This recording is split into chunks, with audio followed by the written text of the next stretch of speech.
All right. Hi, everybody. Welcome to Ideate. Some of you have already been here all morning for our portfolio review. But we're happy to welcome other students both online and here on site. So hey, everybody. My name is Andrea Pimentel. I'm one of the directors of advertising and web design and new media. We're really glad to have you here with us today. We've got a great alumni panel for you today, and I'm just going to hand it over to Jim Witowitz, who is faculty in the School of Advertising, who's going to lead our discussion today. Thanks. Hi, guys. Thank you all for coming today. And thank you, first of all, to the Web New Media Department for having us. This is the first time the School of Advertising has been part of Ideate, and we're very grateful and happy to be part of that. So give it up for the Web New Media people.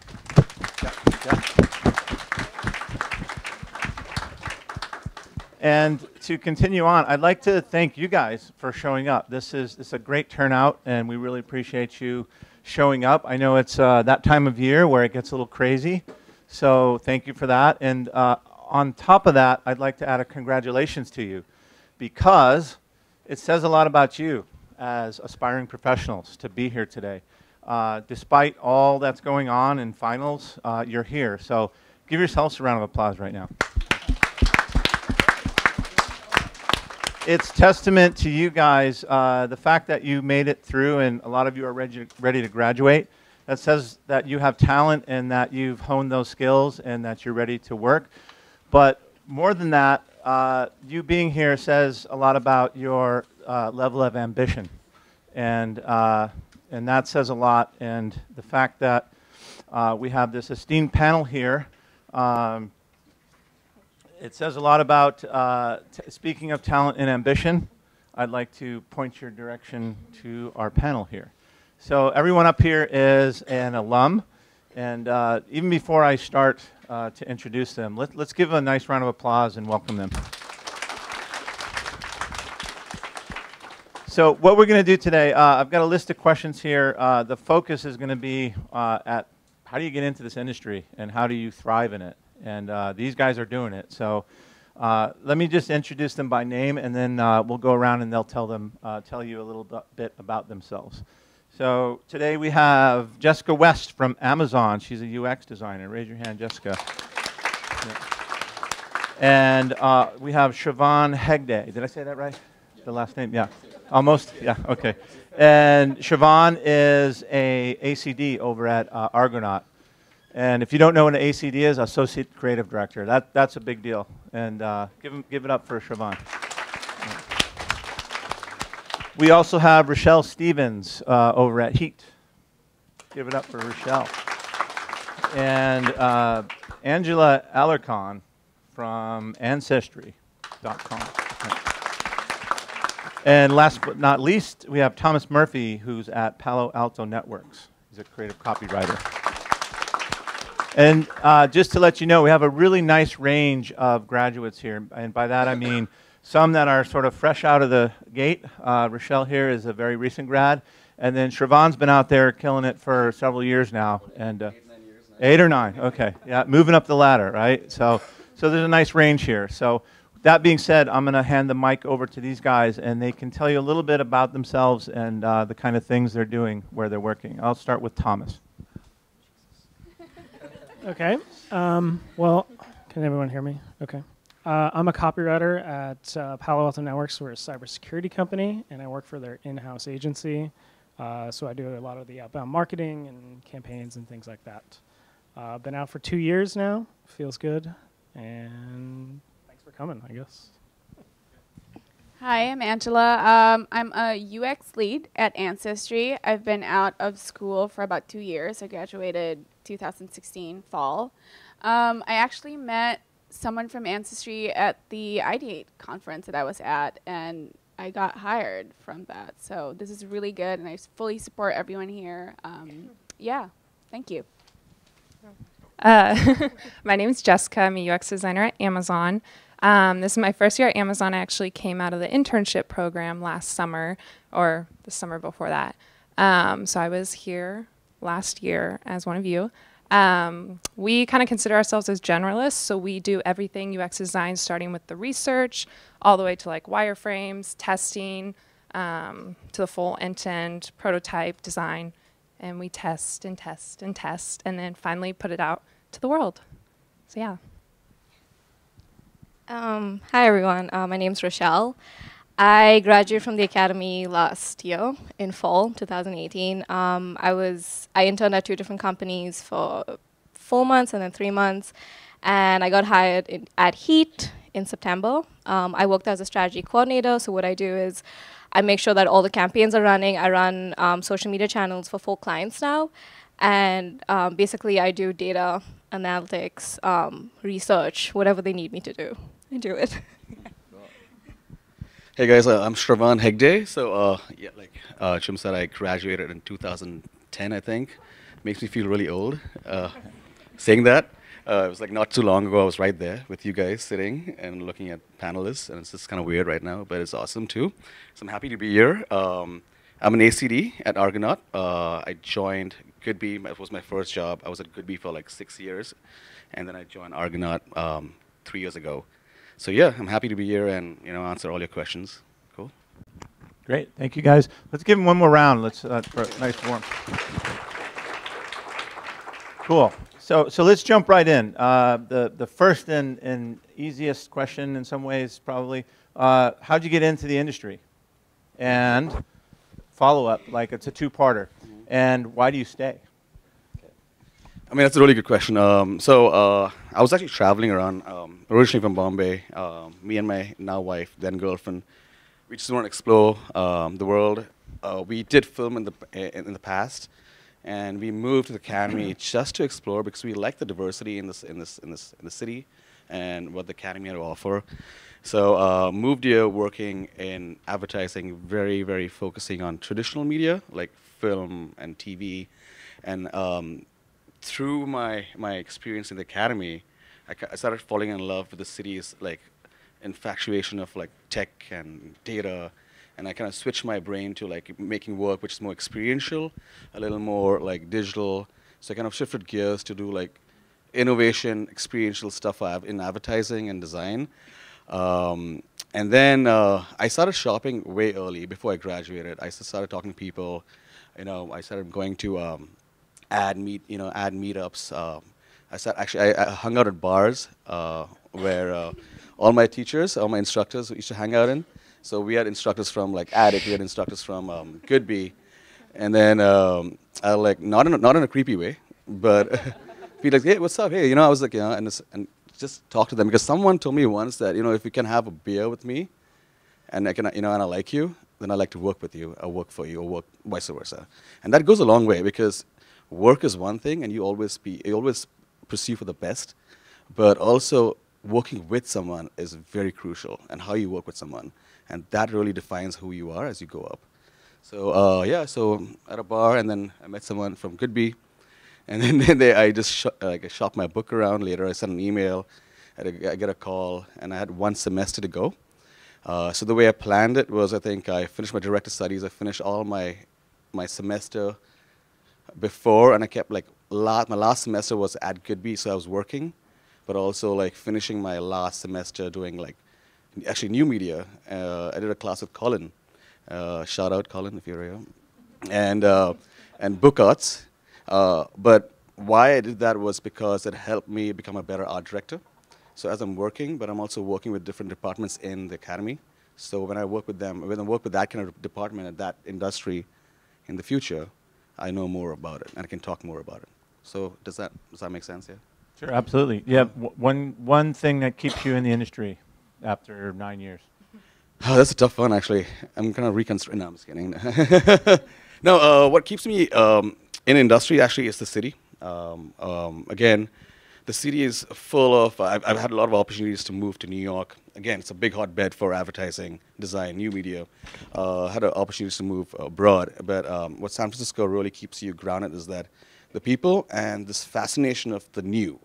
What's new out there? What's different out there? And that's what that keeps me really motivated. Like, I want to know what's different. What's the next big thing? And as advertisers, we want to be a part of that.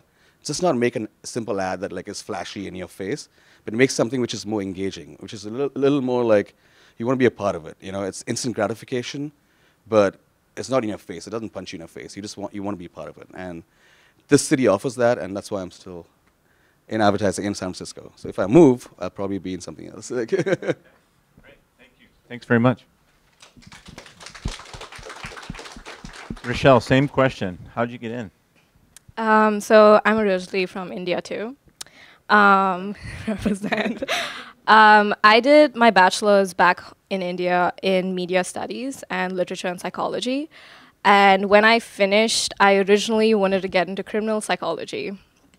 And I have a weird obsession with like murder mysteries. So that's what I wanted to do. But the more I thought into it, I also had this creative side to me.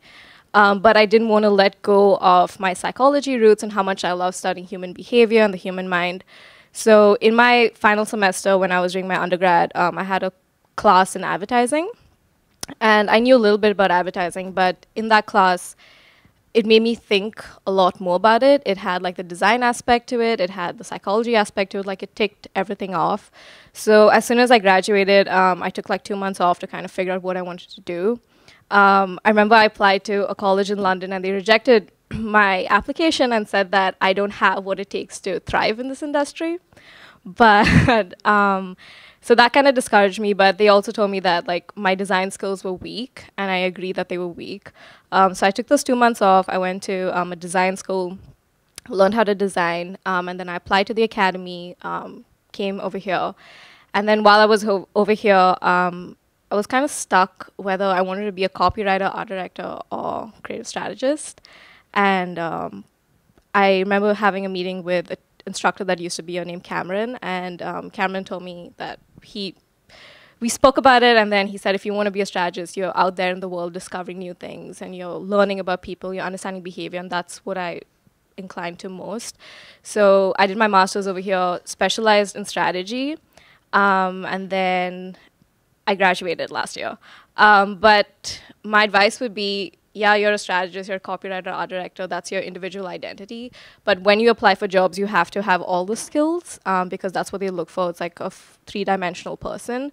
And so I use my writing skill, I use my design skill, and I use my strategy skill to kind of put myself out there to get jobs, to interview with people, to get internships at places that I wanted to be in. And during my time over here, since I came from India, like I didn't know anyone. It was like building my life from the ground again. The only people that I knew were like my instructors. So I made sure that I was nice to my instructors. I listened to what they said, build contacts off of them, because like if you make a good impression on them, like they will call people and they will suggest your name to people. So I'd say that it's just impressing your instructors, like listening to what they say, because they've had years of experience in the industry, and building yourself up from there. So yeah, so that's how I got in. I did an internship at FCB West as soon as I graduated for 4 months, and then as soon as I finished that internship, through Spring Show, which is very important and all of y'all should go for it, I got offered an internship at BSSP to be a new business intern. And as soon as I finished my internship at BSSP, Heat reached out to me and hired me as a strategy coordinator over there. And what's kept me in the industry for over a year? Maybe if that's a tricky one, because maybe rephrase it a little bit. What's the best thing that's happened so far that it made you realize, wow, I made the right choice? That's a good question, because yesterday, a campaign that I worked on at Heat launched, and for this bourbon company called Wild Turkey. And it was like a surreal moment when they sent out the email and my name was in it. And I was like, oh my God, this is like, it's happening. I feel like that moment, like I was really happy, but it just, everything that I worked hard for like showed at that moment, but it doesn't mean now I just become like lethargic and I'm like, yeah, I'm done with this. It just means I have to push harder. But to have your name on a campaign is, it's a moment you won't forget, like, is when you're entering this industry. So yeah. Great, thank you very much. Jessica, same question. All right, so around my sophomore year of college, I finally clicked like what web design and new media was. Took me about my freshman year to really understand what I was doing here. At that time, though, I realized how important networking was. So I just put myself out there, made a ton of connections, got coffee chats with people in the industry, and it eventually led to like many little freelance jobs, and then like really temporary internships. But it was something I could put on my resume and eventually hope I could put it in my portfolio. So eventually that led to our portfolio class, and I finally had something where I thought I was ready enough to apply for internships. So I got lucky and went to New York for a summer for an internship, and out of that I got an awesome project that I was finally able to put in my portfolio. So then the next year came around, and I knew that job in New York was all visual design, and I knew I hated visual design. It was a great learning experience because I think you don't really understand what you want to do until you go through it. And so internships are awesome learning experiences. And I knew I just wanted to do UX design. I had those visual design skills, but I didn't want it to be my full-time job. So that's when I applied to like over 100 places for my internship the next year. And I landed with Amazon, which I was super lucky with an awesome team, awesome mentor. And it turned into a full-time job. So yeah, that's pretty much it. Can I hit rewind real quick? So you mentioned as you started, you set up some coffee chats. Can you drill down on that a little bit? Tell us about how that happened and how you set them up. And Yeah. So actually, I played softball at the university. So it was someone within the athletic department that mentioned they had a friend that needed help with some logo designs and just wanted to meet me. And I was like, oh yeah, definitely. And that turned into my mini little internship.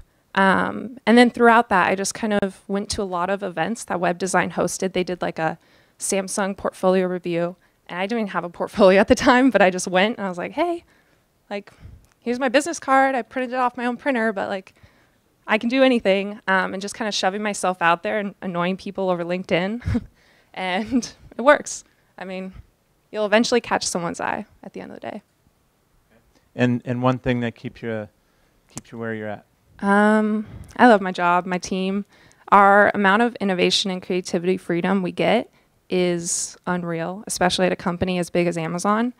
And the amount of growth and freedom just within the company, they really promote like moving to other teams and exploring other areas to help you personally grow in your specific design regions. So it's super awesome and hard to keep you from leaving. Yeah. Great. Thank you very much. Give her a hand. Okay. Hi. So me, I was a stylist and a magazine editor. I was a fashion editor for 9 years. And then, so my background was in print. Yeah, so my background was in print, and I was thinking, like, we do such good work here in the magazine. I was in the Philippines then. We do such good work in the magazine, and I feel like it's just so local. Like, we didn't have a global presence, and to have a global identity, you have to be, you know, online and have that presence in the digital world. So I proposed to my magazine to create an online counterpart. So I kind of headed that, and I kind of fell in love with that world. And I always had a knack with, you know, I wasn't supposed to be laying out my own pages, but I was doing it because it was just something that I really like to do.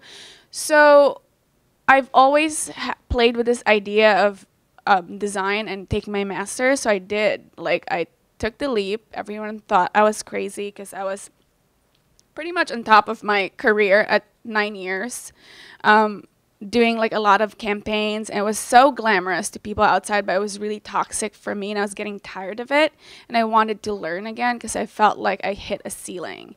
So I quit my job, and everyone was like, she's having a nervous breakdown, she's throwing her life away, but I just knew that I wanted to do it. So I did, and it was the best decision ever. I fell in love with design. I think the thing that really, you know, resonated with me was, with UX at least, it's like a people job. It requires a lot of empathy. So it's not like the thing that I do now. It's not just making things cool and making things look good and pretty. It's like understanding our users, falling in love with the problem instead of just, subscribing to just a solution. I think that's the one that keeps me in the job. I skipped over, yeah. But yeah, so I was in school and there was Ideate, and I remember school is like the most stressful thing. I was working for 9 years, and I felt like the 2 years in school was like the hardest 2 years of my life. I was so stressed out. I wasn't ready for my review yet, but I was like, I have to do Ideate, and I was so glad I did, because I was waiting in the hallway for another company, and someone from Ancestry was like, hey, I'm free. Do you want to chat? And I was like, okay, cool. And then him and I showed him my portfolio for like 5 minutes, and then he saw something there, because we both like symbolism. So he saw like a symbol there, and he was like, oh my gosh, I love this. We didn't talk about my portfolio at all. We just chatted for 15 minutes. And then we followed each other on Instagram, and we started liking each other's photos. And it was this like slow buildup of a friendship. And then I saw him at a random event. He was like, hey, do you still need a job? I'm like, yeah. And he got me an interview like 2 days after that, and I got in right after. So it's more of this, like, I guess the moral of the story is how I got in is really mostly like relationship building. I think that's really important. Before I even got that job, I was at career events. I did Women in Tech. I did expat women, a lot of mentoring events. I would make friends with recruiters. I would ask them out for coffee. I wouldn't say like, hey, recruiter, give me a job. It'd be like, I want you to see my work and let me know what you think. I think that's more genuine. Coffee chats, definitely. Yeah, so that was kind of my path. And with Ancestry, I guess what makes me stay, it's really built on empathy. I love my team and my manager and the work that we do. Genomic tech is really new. There's no set rules or lines. So we're kind of forging our way. We're like pioneering what genomic tech is, and I think that's really exciting. Thanks very much. Appreciate it. What was the question again? How did you get in to your first job? Second now, right? Second. Yeah, so my route was much more grueling and not as fun as getting beers or getting coffee with people. I did just applying nonstop to places I loved, places I wanted to be, and then just honing my portfolio to like the toppest T. I would reach out to creative directors. I really enjoyed their work, and I would ask them for help and feedback, any that they could give. Even just the shortest thing, just part of a project to start teeing it up even better of what they imagine this would be or how this would go. Kept going from there. Another big thing that helped out is in the advertising department, I found an art director who was amazing. His name's Chase Grammer. I don't know if any of you know who he is. But he helped me get my first job because they hired us as a pair. So if you have a friend that you really like working with, whether it's a copywriter, art director, strategist, team up with them and just make the coolest shit you can possibly think of, and then start applying and reaching out and building your community.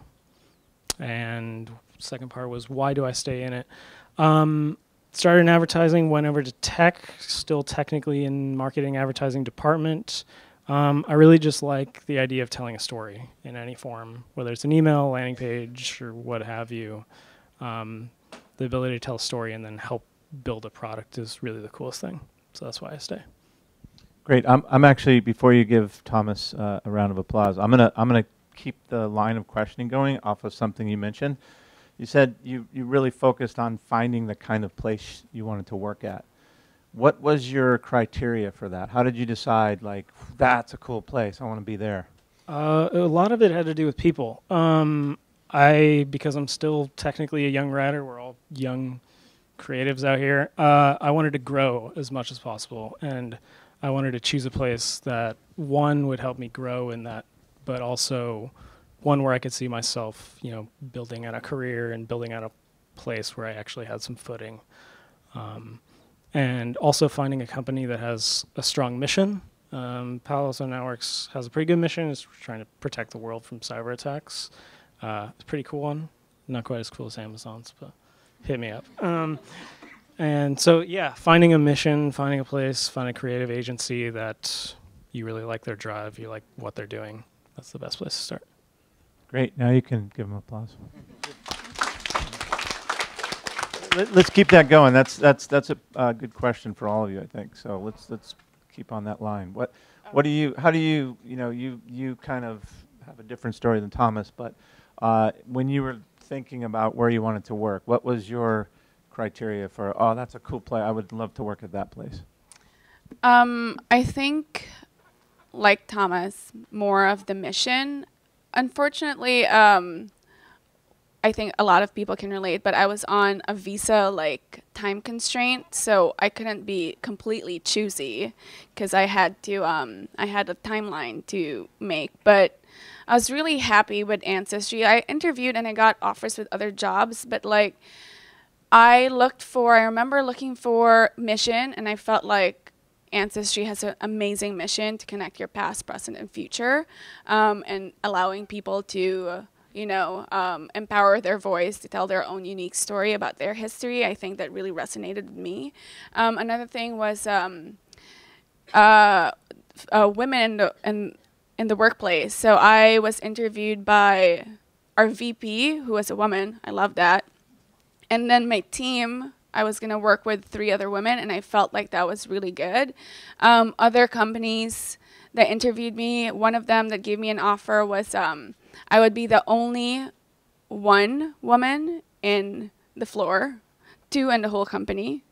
So I was like, I don't know if that's the environment I was ready for as my first job. So that's another thing that I was looking for.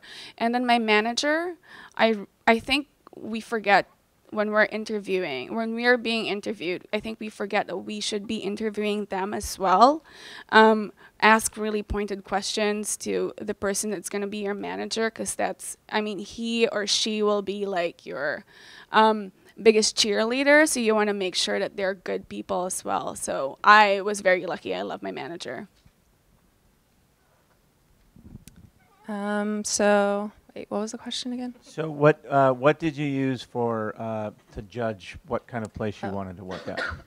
So I remember before I got called about my internship with Amazon, I was interviewing with a UX design agency in Chicago. And I was super excited because they seemed like the perfect fit through that interview process. It turned out it was unpaid, and it was in Chicago. I just got back from New York. There was no way, you're just trying to survive in San Francisco now. There's no way you could afford another place. So I was like, okay, this won't work. And then a week later, Amazon called about the internship. And so I started that whole process, but I was a little nervous because I'm like, these people aren't the nicest. But then again, you're going through an interview. No one's going to be all warm and fuzzy. It was a very different experience than the agency I was interviewing for. So I was a little nervous, and then I got the offer. And the thing my dad and I talked about is okay, it's an internship. It's 3 months. There's no way you could turn down Amazon. You have to go. And so I'm like, yeah, of course. If I end up hating it for some reason, I can just, I'll be done after 3 months. Well, it turned out the complete opposite of what I came in really nervous about. It was the people on the team were amazing. My manager, totally a cheerleader, love her. And yeah, so it's just you don't really know until you get in there. It's hard to judge things from an interview or reading reviews. Everyone's experience is so different. So kind of just have to go through it. Yeah. Okay, thank you.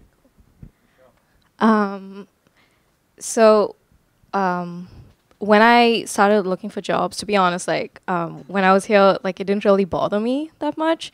I wasn't really job hunting because I was so focused on getting done with school and creating cool stuff. And I remember it was my final semester, and we had a teacher, Denise, and she's like, have you started networking? I'm like, no, I know 2 people in the industry. And she's like, no, you need to start now. And so I started going for different networking events, started figuring out where I wanted to be. And you have those thoughts in your mind, whether you kind of need to differentiate whether you want to be in a global agency or you want to be in a smaller in-house sort of agency. And to me, the most important point was learning somewhere where I can grow as a junior and grow quickly as a junior, because I didn't want to be a junior for 5 years and then get a promotion at a big global agency, because that happens. So I knew of the Ogilvy's and BBDO, and I knew all these places, but I started looking more at smaller in-house agencies in San Francisco. And I also had a visa restriction. I still have a visa restriction. But what I also wanted to do is, and I advise you all to do this, was I had a summer off where I went back home to India, and I actually did an internship back home because I wanted to see how advertising was in India versus America, because I'd already been at Young and Hungry for 1 semester. So I kind of want to get a feel of how advertising worked over there, whether it's something I wanted to finish school here and go back home and work because I saw potential and growth over there. It was cool, didn't necessarily like it because it wasn't the vibe that I wanted. It was a cool agency though. And then I came back to the US, and a very important thing to do is the teachers that come from outside, like your outside instructors, when they come from like Facebook or Heat or Swirl, like listen to what they have to say, impress them, because they're the ones that like will push you forward if they think you have potential in you. And I had 2 instructors. One instructor was from Swirl, and there was another instructor who knew a person somewhere else, and they offered to get me internships at those places, but unfortunately I couldn't work at that point. So I still had that contact though. They still knew like my work, they still knew what I was doing. So I listened to the companies that they would work at. And one of my instructors, who was a social media strategy instructor, she was a strategist at Heat. And that's how I found out about Heat. And I looked into Heat, and as a strategist, I wanted to go to an agency that focused on strategy and had a strong strategy team, because it's cool to work at a design agency, but I'm not going to like, there's nothing coming out for me over there as for like my growth potential. So Heat was on my mind, and randomly, it's weird, but like when you're on LinkedIn, stalk recruiters. Look at their profile because they see you looking at their profile, so then they look at your profile. Very important thing to do. That's a great trick. Yeah. By the way. So that's what I did for like a couple of months. I'd stalk recruiters. I use LinkedIn more than any other social media platform. And I would send out emails to people. Like when they would email me, I would be prompt, email them back. Have all your stuff together, have your portfolio together, have your website, your numbers, everything together, and just keep sending it through. There will be failures over there. I can't tell you like the countless companies I interviewed for and said no to me, and it did suck. It hurt, but you just have to keep pushing through, and you just need to know like where you want to go.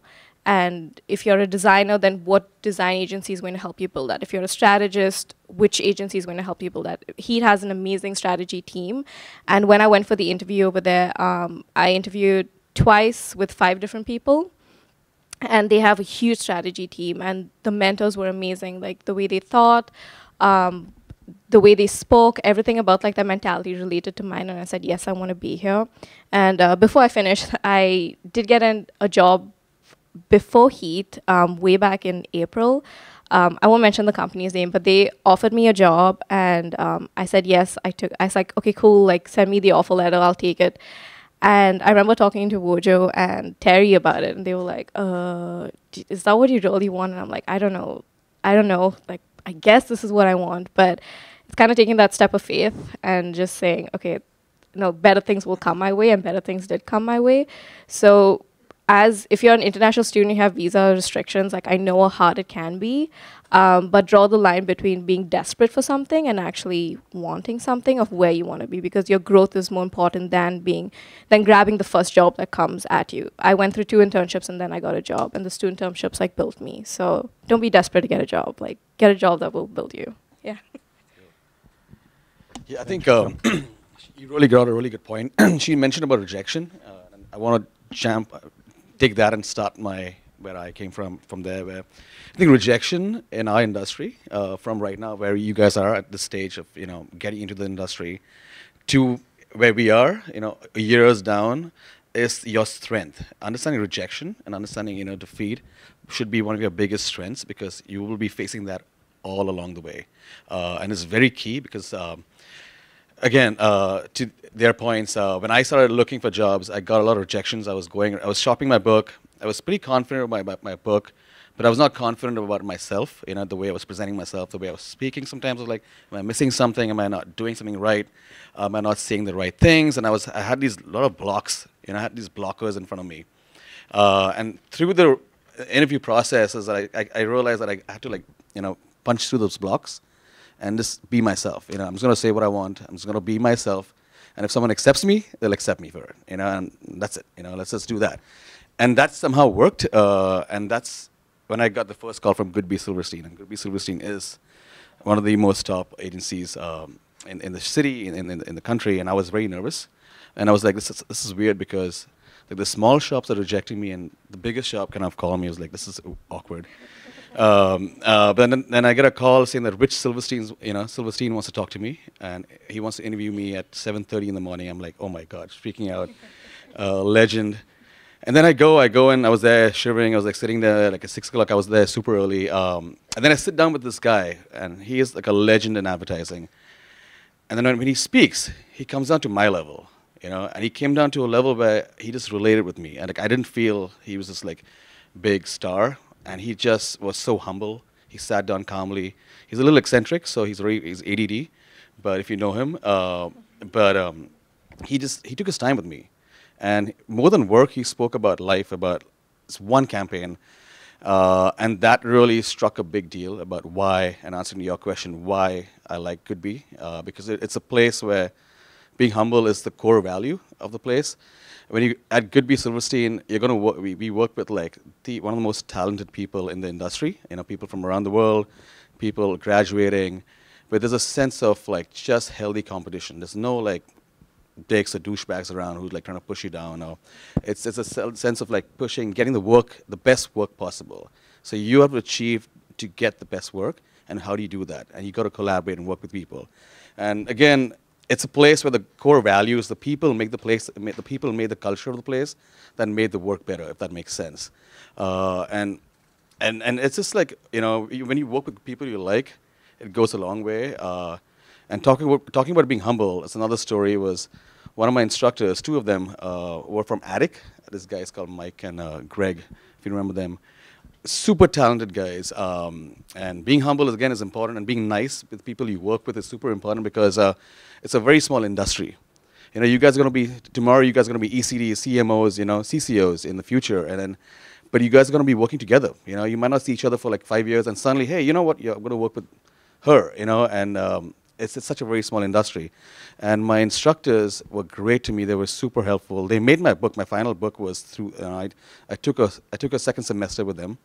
And then 6 years later, I was very proud. So I got my job because of them, and then 6 years later, I get a call at Goodby saying, hey, can you interview these two guys, this team? I was like, sure, send me their book, I'll have a look, and get back.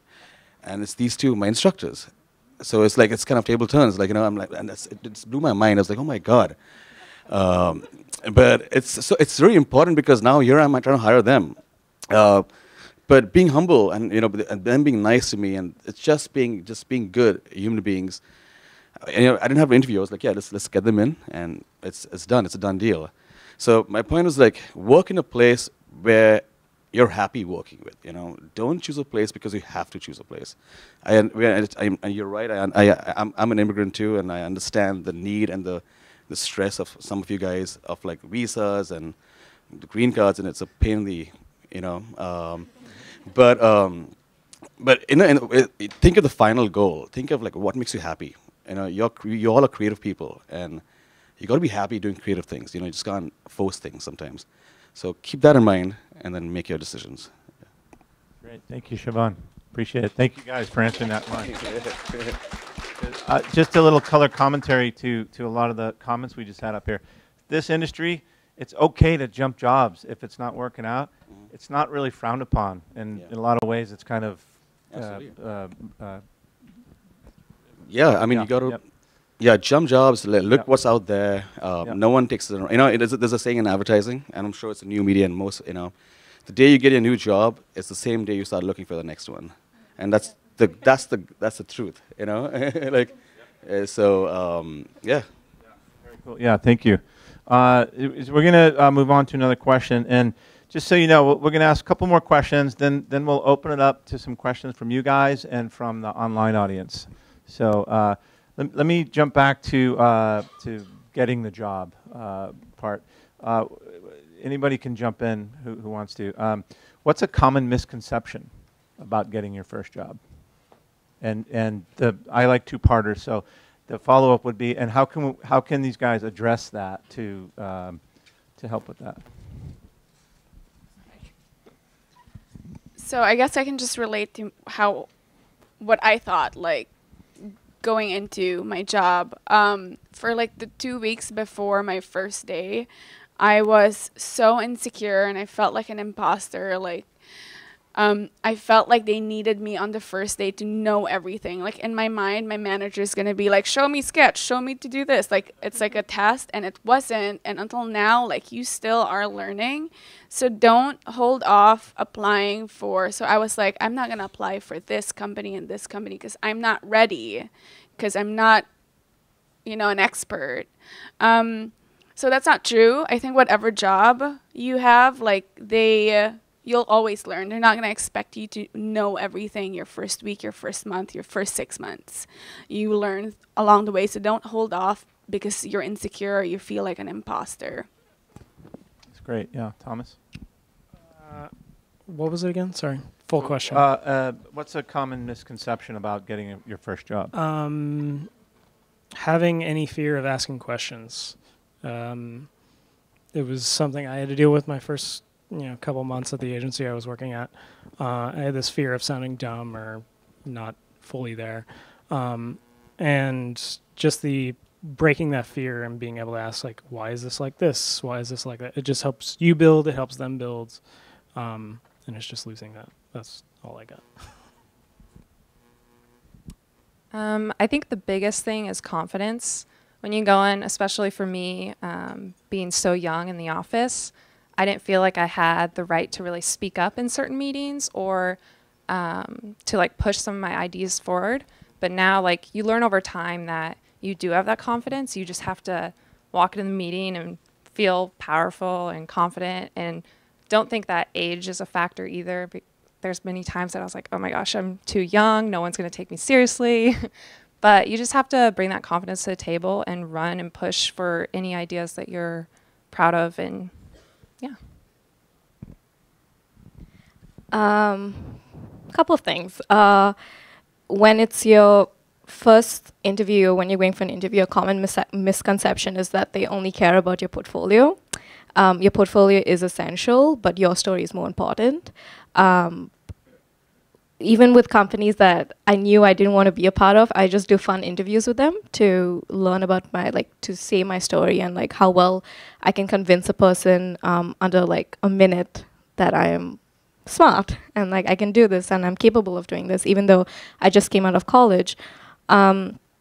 Your portfolio is important. Have an amazing portfolio, but also have a story to tell. Who you are matters more. Because when I interviewed at Heat, I probably got asked once about my portfolio. They didn't care about it. It was more of who was I as a person and where I see myself going.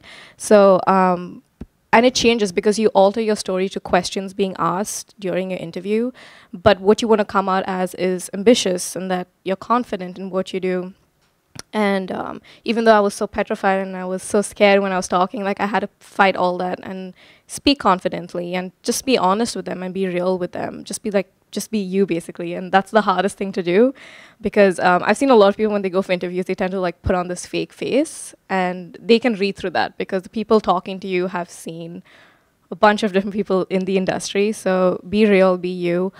Another misconception is, I forgot my train of thought at this moment. Happens. Yeah, they don't care. I mean, they do care about your portfolio, but your story matters more. And just have, no, I lost it. I was going to get it back to you. I'll come back to you. I think one of the misconceptions I can think of right now is, I know when we're all young and we're all creative and we are in creative lines, but the biggest misconception is when you go into a business, like you go into an ad agency or you go into a tech company, we forget that it's a business.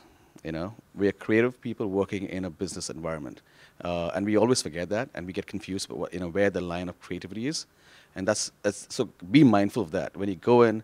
Understand the industry, understand the clients you're working for, understand people you work with.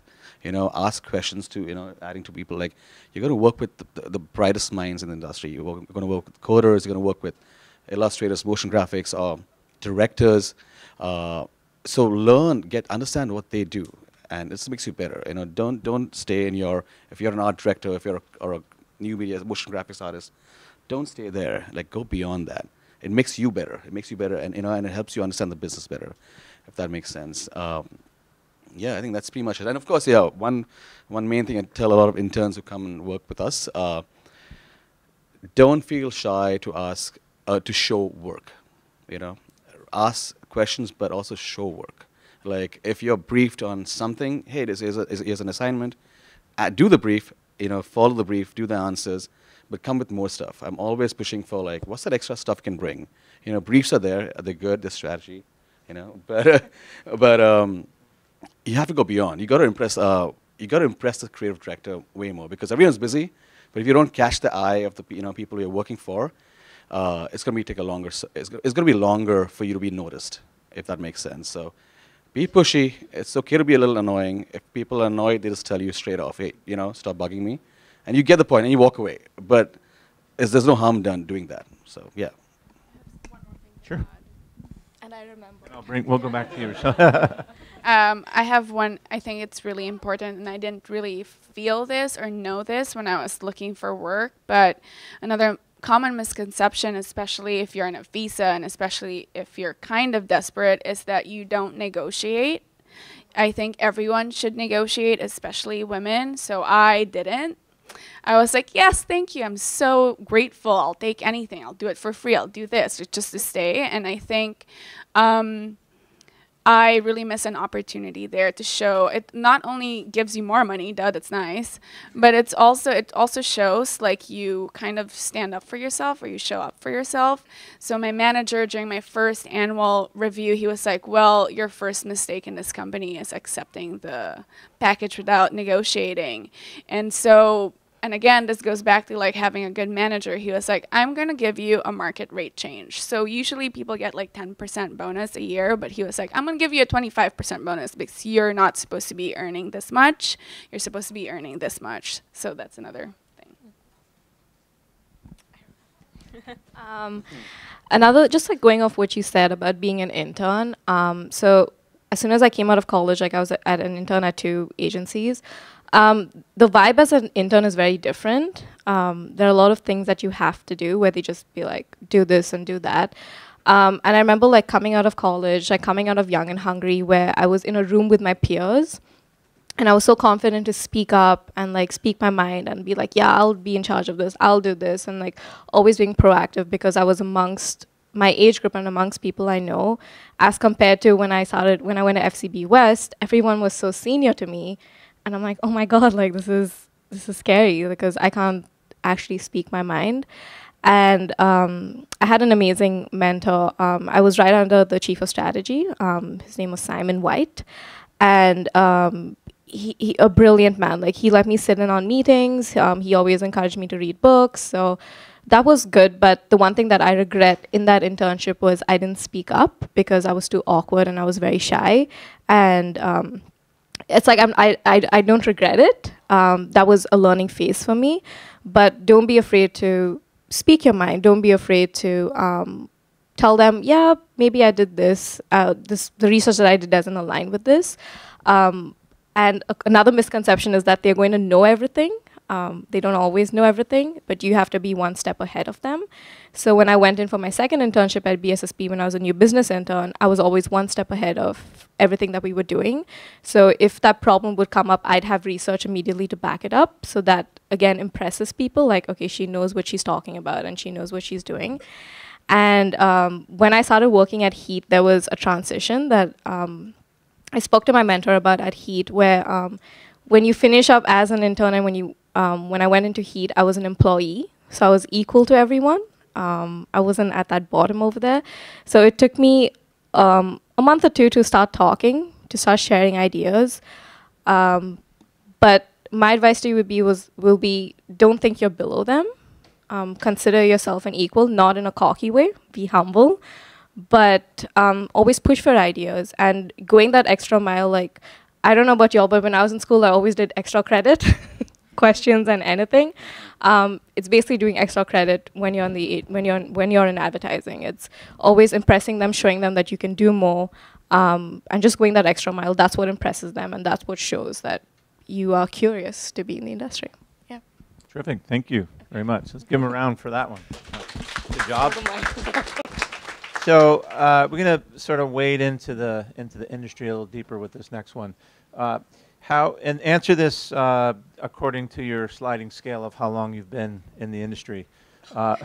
So how has the industry changed, let's say, in the last 5 years, and then maybe on the other end of the scale, how has it changed since you've been there? Yeah, that's a really good question, actually. So in advertising specifically, it's changed a lot. It was very traditional. So when I joined, it was super traditional. It was like very TV heavy, broadcast, straight up print, and then it was also like the budgets were way bigger. We were talking about like $6-7 million budgets for just one TV spot. You know, it's massive. And then now the way it's moved is that post-economic recession, the budgets kind of became smaller. So we're doing. So it's kind of hard to like be creative. You can be really creative. That's actually a good challenge because now the projects are smaller, less budgets, but it gives you an opportunity to like really be creative. Like how can you make the smartest, smallest content in like the lowest, in $100,000 budget? Another way the industry's changed is, again, what I spoke about earlier is technology. And how does that really result in your work?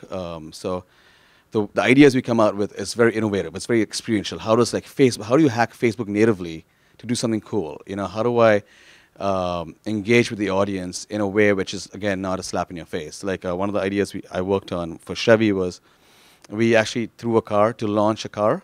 We actually threw a car off like a 100-foot like platform.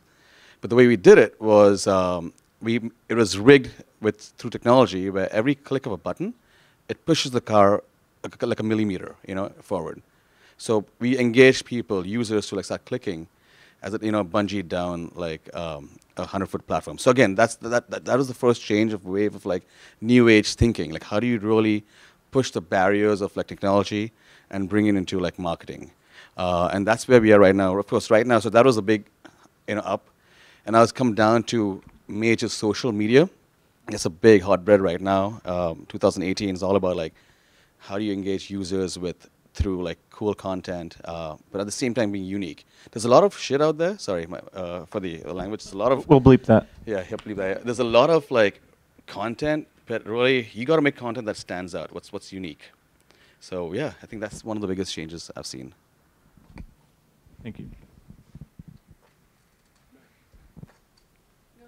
Okay. So when I was here, I feel like that's, at least from my understanding, UX design started to really get this big push. We started offering UX design classes. Maybe they were here before then. I don't know. But that's at least when I started realizing it in the real world. And I feel like it's slowly starting to grow, at least through like General Assembly and all these meetups through Eventbrite and Meetup. And then actually when I first started at Amazon, we work really closely with our developers and product managers. And we were actually hosting all these kind of like brown bag sessions to have people come in and we'll teach them what we actually do. So they knew how to use us UX designers right. Don't come to us with just, you need mock-up designs. That's not what we do. So we were trying to educate, even just within Amazon, what UX design is. And just within this first year that I've been there, I've noticed such a change, not even just within the company, but around the whole area of people's knowledge of UX design, how to use us, what we do. So it's exciting. Yeah. Anybody else? Angela? No? Thomas? Anything changed since you started? I feel like it's always changing with design. I feel like I always say like it never ends. There's no ending in design. Like whatever we designed. So this whole year we had a secret project that finally launched, so I can talk about it. But from the start of that project to now, like it's changed so much that even when we launched like 2 weeks ago, I know like in a week it's gonna look different because we're always just moving forward. We're testing, we're iterating, we are learning from our users, and with that it changes. And I guess that's the answers, like the changes in design. I noticed that changes in the industry, like what you said, your portfolio is going to get you through the door, but I noticed that it really helps when you know someone. So networking is like the magic solution. Networking will get you a step closer even. So yes, your portfolio when you're looking for a job should be really good, but like networking is really important. And the story, and I think just be genuine. And I think that's what we look for now. Because then, like, I'm thinking about, like, when we're hiring. So we hire someone, we see their portfolio, and we're like, yeah, let's give them a shot. Let's give them a call. But when we're actually talking to someone, it's really more you and how you understand a problem, how you can how you can speak to your work. I think that's what I'm seeing. Instead of, like, before, it would be just, like, your portfolio. If you're really good and you're hired, now it's, like, who is this person, and will this person fit into our group? Okay, Rochelle, go ahead. I feel like I've not been in the industry for that long, but we all grew up with traditional advertising. Even though we didn't work with, we saw it around us. And what I feel is changing, even while I was at the academy and when I started working, was especially if you're like in strategy or if you're in design, whatever, is like the importance of data and numbers. As much as people will say it's not relevant, it's very relevant, especially when you're trying to like please clients. You need to have insights, and like there's so many marketing tools that are available to get research and data from. So I feel like data plays a huge part in how it influences ideas and how it builds ideas and backs it up. Another thing would be social media is definitely taking over at the moment. And with even like the day before we launch a campaign, like Instagram has a new update or Facebook has a new update, and we have to like work around those updates. So staying updated on every social media platform and what's happening and using that data again to like build campaigns is so readily available in your hands. And I feel like the industry is like definitely entering into an area where data is going to play a major role, and how technology is just going to keep growing. But your ideas need to challenge technology and go beyond technology, in my opinion. Yeah. Thank you for that. And I would just add to that, keep in mind these answers, if you haven't noticed, they may be addressing one or the other industries, web, new media, or advertising, but they're really the same answers for both, right? That the idea of big data, it covers, it's a general topic, right? Yeah. So, yeah. So we're on a bit of a time budget here, so I'd like to open it up to the floor for right now. Does anyone have any questions out there? Yeah, here, let me, he beat you to the punch, and then you can go next. Or actually, you go first, and then pass it to him, sorry. Okay. Hi, I'm Ida. I'm a web design new media student. This is mostly directed to Angela and Jessica, I think, within UX, but I'm aspiring to become a UX designer, and I have the visual background, and I was wondering if you could relate to like the lack of like research process and not having the psychology background and stuff like that. And yeah, if you have any advice on how to add more stuff to research and things. Were you saying that you were interested in getting into UX. research? Or not like research, but with like the full stack UX project. So like learning more about research without having like the psychology background or things like that. I don't think you need, well, for example, like I don't have a psychology background, but when there was a time where our user research team was spread too thin. So I don't think you need a psychology background. There's so many tools there. So for example, I would use usertesting.com. I think just understanding your goals and what your learning objective, and having a test plan will really help. And that's all I do. And I do it sometimes. I moderate my own tests. Of course, I get buy-in from legal and like privacy and like my UX research team. But I don't think a psychology background is really necessary. Okay, cool.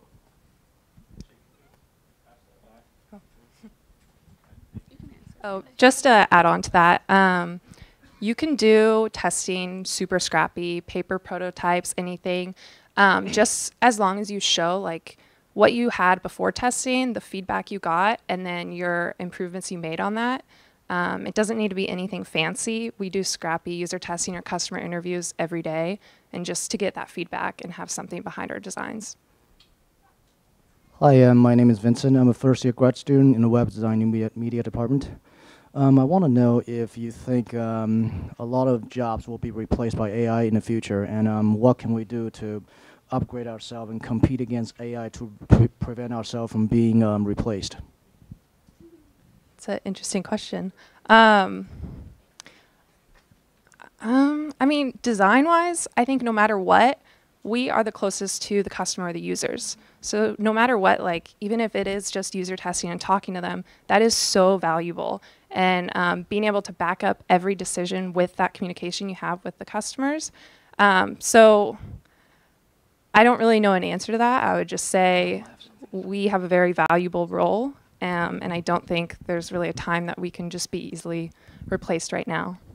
And I think with design, it's so nuanced. So and it's so subjective in a way too. So I don't know. I can't imagine a computer saying, "I like the shade of blue better with the shade of green," because it's very like nuanced and subjective again. Well, you know what? IDEO predict that ethnography and visual design will disappear in the future. And they are self-designing websites already. So do you think visual design will disappear in the future? I don't think so. I still would say like human brain is so nuanced, and I don't know yet. I can't imagine that machines or AI will take over that. And there's also the genuine spirit and like genuine person and that warmth and that like face-to-face interaction that I think AI is not going to be able to replace. And empathy. Sorry, I was just going to say, especially what's going on right now in the world with technology, I think it's now even more important to have that face-to-face connection and the empathy, like she said. We do a lot with like colors, and like right now we're working on a certain color scheme, and it's so hard because we're trying to make it accessible, but also try and convey this certain feel. And I don't think a computer, like we'll look at all these different colors that they generate for us, but it's just not what we're looking for, or it's hard to match those two together. So it's, yeah, in a way I feel like there's certain things that they can't do right now, but yeah.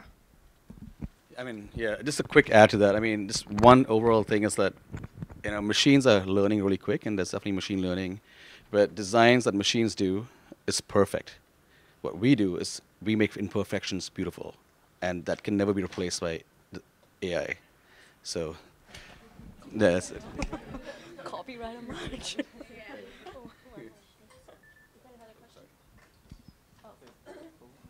Okay.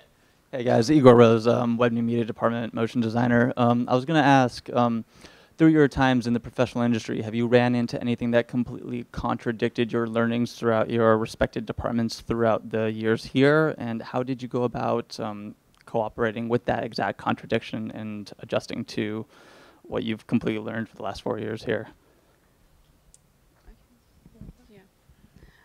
So when I was here, we were taught programming and UX design, but also some graphic design. So when I had my first internship at Teak, it's a small agency, the creative director, the design director, was such a dick. He was only looking for brand logo designers, and like I felt like I couldn't fit into that mold.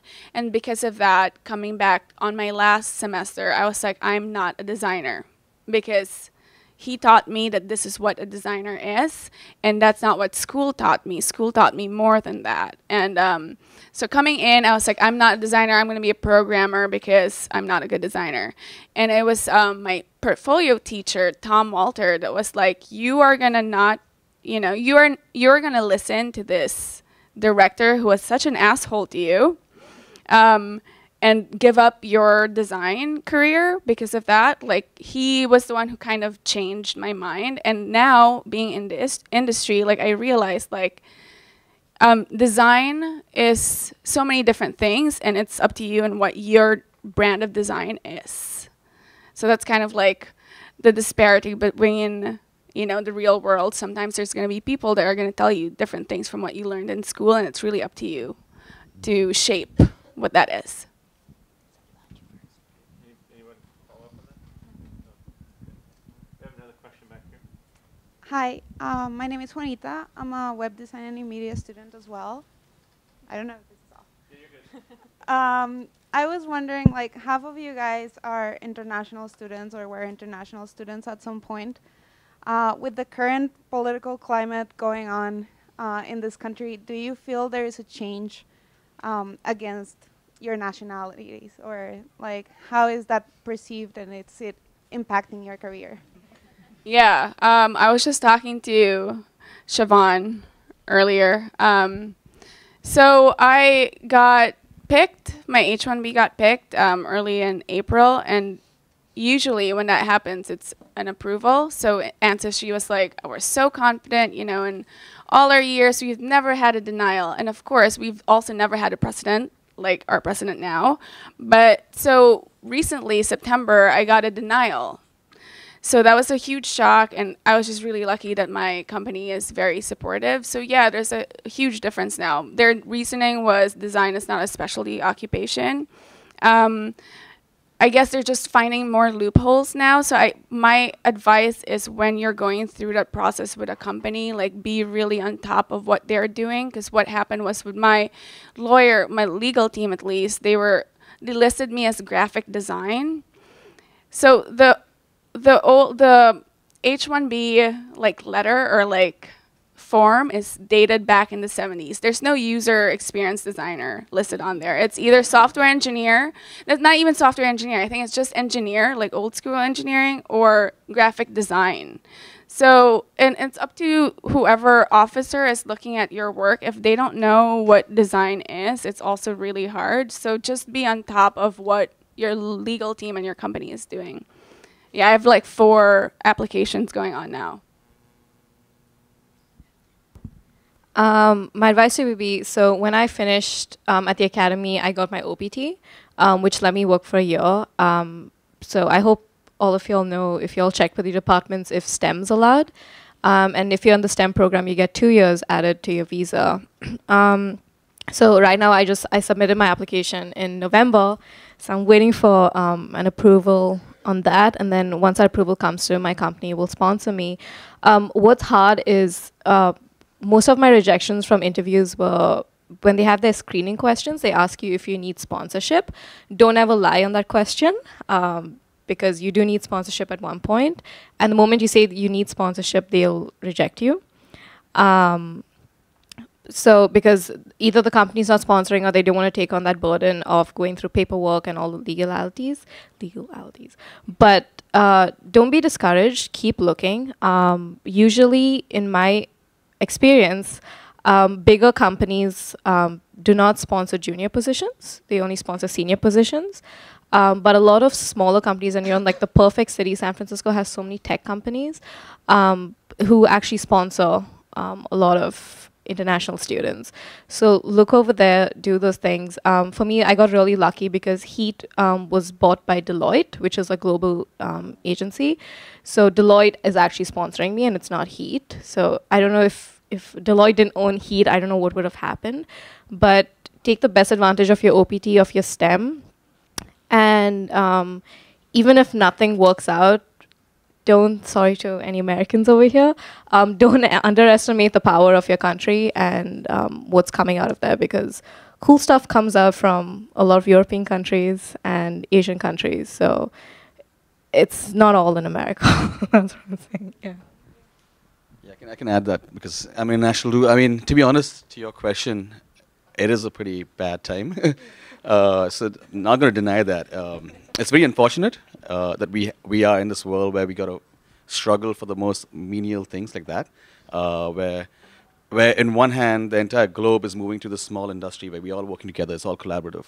and then we got to deal with this nonsense. But that said, a little tip is about hard work. Mark Edwards was one of my teachers here, and then he also taught me about one thing was like, the way I kind of got around was O visa. So I just worked super hard on like, all the work I did was I was trying to send it to some award shows as a student. You know, I sent it to publications. So if you're new media, there are publications, there are like organizations. I'm not familiar, I'm sure UX design programs, you know, talks where you can get featured. Any kind of feature of your work out there will help you, you know, apply for an O visa, which is a talent visa. Now, that is a complete freedom. Like that's like, you know, H-1B, which I was an H-1B too, and it's a lottery now, and it's tougher. But that's one way to look at it. So I'm also saying that you guys got to work really hard. It's a good thing. But again, I think these guys are completely right. I'm going back to what I said earlier, like choose a place where you want to work, which is true if you're American. But I'm just kidding. But like a big company makes a big difference. Like if you have like a Goodby or, you know, an Ancestry, you'll have a solid lawyer team. You'll have good lawyers who have been in the system, Google or Netflix, whatever. That goes a long way because they just back you up. It's a very diverse environment at Google or Ancestry and, you know, Goodby and I'm sure other companies. So they know the system, they'll find loopholes to keep you in the country. So yeah. So one thing that I didn't do my few years here in school or even like while I was working at Ancestry is to build your brand, like continue to build your brand, because you're right, your O1 is going to require you to have photos in the internet, featured articles or blog posts written about you, and like have things featured, like an app of the day feature, or just like a media mention, like student blah blah blah said this, like in a blog. Like Adobe blog is really good for that too. So right now, build your brand, because when your H-1B gets denied, and I hope that doesn't happen, you're gonna have to do an O1, and that's really tough because you have to gather all these like papers about you and how you have to prove basically that you're extraordinary. And a part of that is a lot about building your brand. So just do that now. Have an online presence, a really strong one. One or two more from the audience. Hi, I'm Lavinia. I'm an advertising grad student. And I was wondering, it was very inspiring and comforting to hear how you got to the job that you have. I was just wondering, as someone looking for a job, how do you, what is going to make you stop to look at a portfolio, open an email, look at LinkedIn? What in your busy lives? What triggers it? Thank you for that question. I get a lot of LinkedIn emails from people from the academy who want to meet me and like go over their portfolio with me and things like that. It's nerve-wracking to be on the other side of, okay, cool, I'll judge your work. But my advice to you would be build relationships first. Nobody likes you just sending away portfolio and be like, can I have a job? Like, how cool is this sort of thing? It's more of building relationships, taking time to know that person, approaching them politely and just being like, hey, I have some work to show you. Can we grab a cup of coffee? And then just talk about those things. So in order to stand out, be creative in what you say. We are in a creative industry. And to me, like what stands out the most is people who are curious, people who are hungry to like learn more, to get to just like me to talk about, to show their work. But like once you get through that phase of meeting the person, don't just meet the person and say, so I did meet one guy who was like, I want a job. How do I get a job? Tell me, how do I do this? How do I do that? And I'm like, whoa, I'm just an intern. Like, I can help you with your work, but I can't help you get a job. So it's building contacts, but at the end of the day, we can push your name forward, but we can't guarantee that you're going to get a job at our agency. But you still have that relationship of, okay, I know someone in this industry and I can do this. I remember when I was applying for jobs, because I was connected to Alumni on LinkedIn, whenever I would apply for a job, LinkedIn would say, hey, this person is works over here, do you want a reference to that? And I would email that person, don't just give that person's name, and be like, hey, can I put you down as a reference? And they'd obviously say yes. sometimes no. But you just push that forward. But be human in what you say. Be nice when you approach us, and we'll like definitely help you. Yeah. I don't know if you guys know, but on LinkedIn, if you, let's say you see an Amazon job up and you click, like it says, oh, your connection Jessica also works there, asks for a referral or something. If you click that, it automatically sends an automated message. And the first one I got, I was like, oh, this is nice, cool. And then I kept getting the same message, and I'm like, oh, you guys aren't going to personalize it at all? Like, I'm just getting the same message. And it's fine because I actually know these people, we're connections. But if it's someone I don't know, I don't really respect it as much because it's the same message. You didn't customize it all. You didn't spend much time on it. So if you are going to do that, I would say reach out to the person first, make it a little more personable, build that connection like you said, and then move on to that next step. Oh, go ahead. Where's the mic going? Sorry for that. I mean, that's really, really interesting because it's a question which I'm sure we all who are sitting here went through it, you know, back in the day. And back in the day, we were doing the same thing, like how do I get someone's attention? And everyone's really busy. And now I'm in that, and you're in that level where I'm like traveling so much, and I don't get to meet people. Or I usually see an average of like 60 books a week, but I just came through it like really fast. I'm like, to be honest, I'll be really honest with that. It's like skim. So the first thing I like to say is like keep your portfolio look and feel, design overall. Doesn't matter if you're a writer, UX designer, should be eye-catching right away off the bat. Because again, to your point, there are a lot of CDs who are very busy, so they're going to skim really fast. So if it's not eye-catching, you're just going to like skip it. That's really key. And secondly, the most thing is again references. You guys in the academy. When I was in the academy, you know, I was in touch with Mark, and of course the other departments. I actually work with the new media department a lot. I work with the MPT department, and I actually went and spoke to the directors of each department, and said, hey, can I work with some students, you know, in your department? And I just built contacts within within the academy itself. And then I got references from them to people who work in the industry. So does that make sense? So Colin was working in industry, and he referenced me to someone else. Mark referenced me to someone else in the industry. And now that's what we do today. So getting a reference from someone you know holds a lot of weight, because then you've already invested in that person. So if that reference is strong, then you do take the time out to look at the book. So that, you know, so take advantage of your instructors and all the alumni.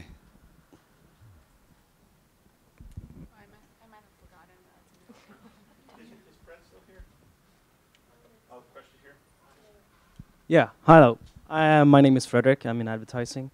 So my question is, it goes to both advertising and web design and media, really. What do you think, like 5 years in the future, maybe? Do you think there's a skill or something that's going to be super important to know or super great to have to give you that extra advantage? Like, what are you guys looking at now, trying to learn that you think you will need to know in 5 years? I'll quickly answer that. To me, it's because I'm a strategist, people think that I don't have any other skills other than doing research. But I try to debunk that by, if I'm given something to do, for example, creating a presentation, and if you've seen some strategists create presentations, it's just like words, because that's what we deal with the most. But because I know design, and I can copyright as well, I incorporate that, which makes what I do stand out. And I feel like in 5 years from now, even like right now in the industry, people look for, like what I said earlier was people who are dimensional, like three-dimensional, who have all skills. Are chameleons, can easily adjust to anything, learn anything quickly. Because at the end of the day, it's like, yes, you have that name tag to you as an art writer, copywriter, whatever you are.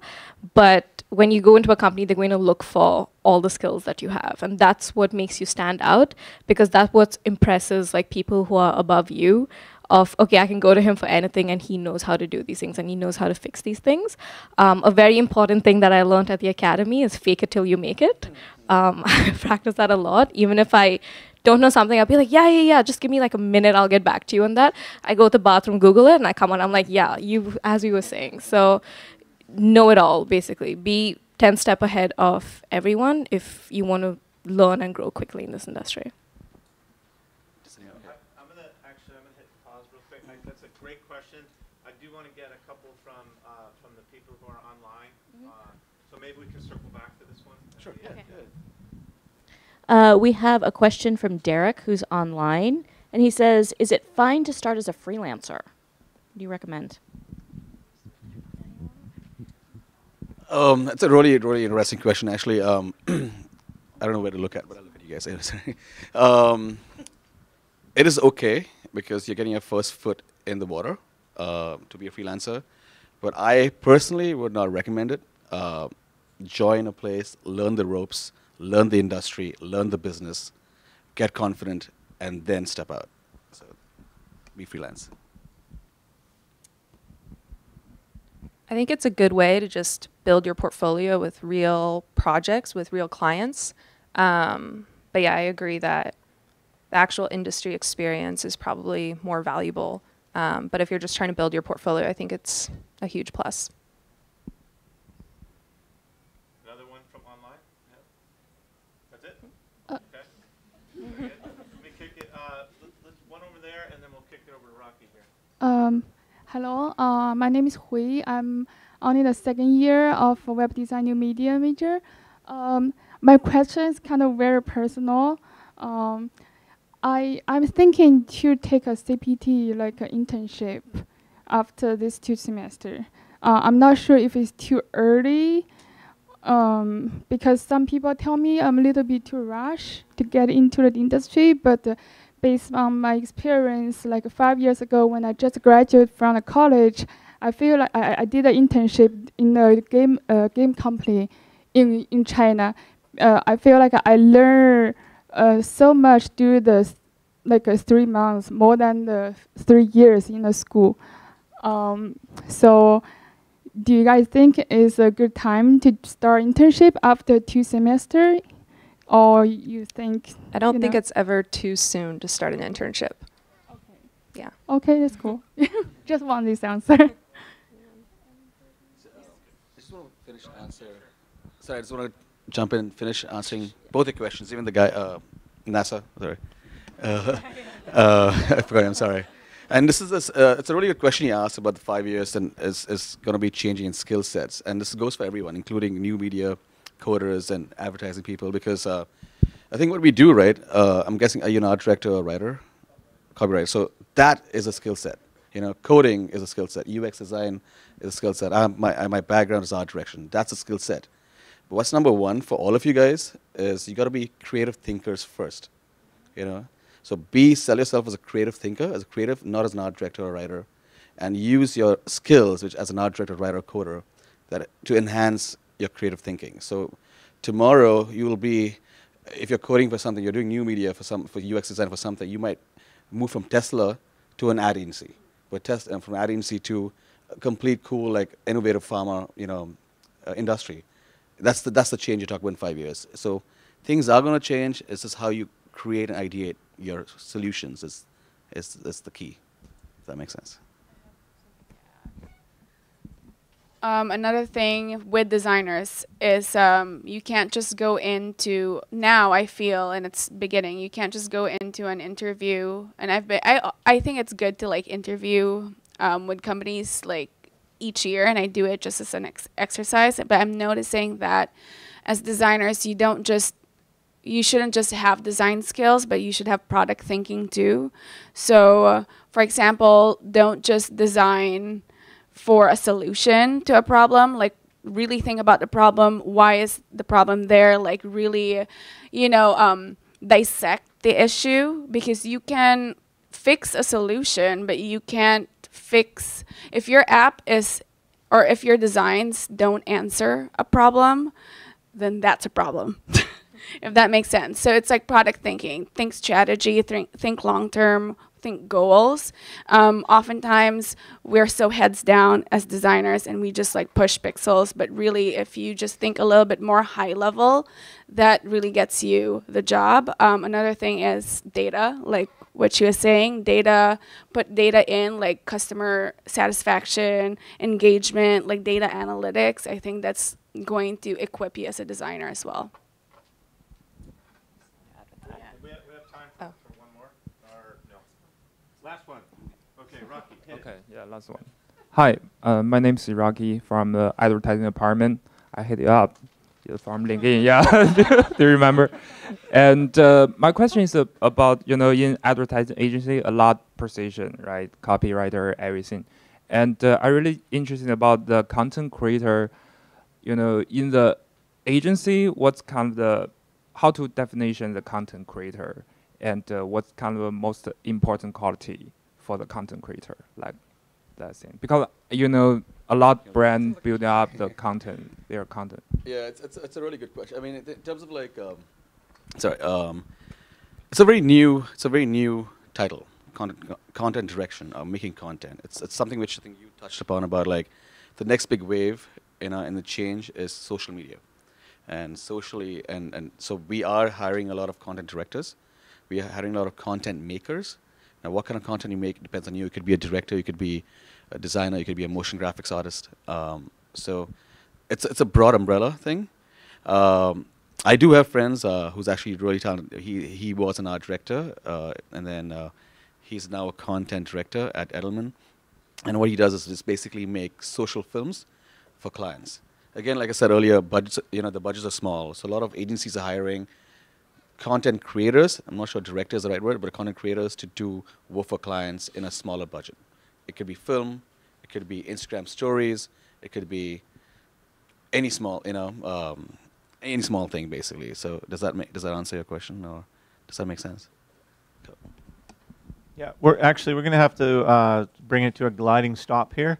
Let's give our panel a nice round of applause.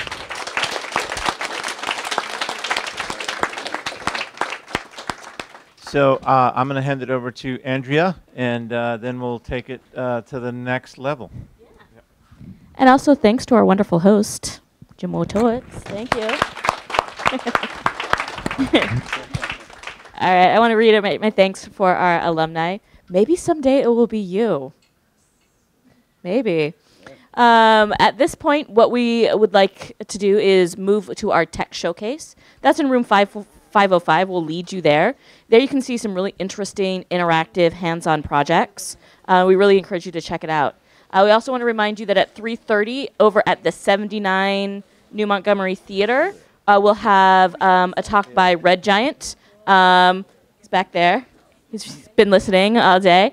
And we really encourage you to make sure you make it to that as well. But we'll direct you over to 505. But thank you so much for coming to the alumni panel. Thank you so much. Yeah, exactly. Exactly. Sure.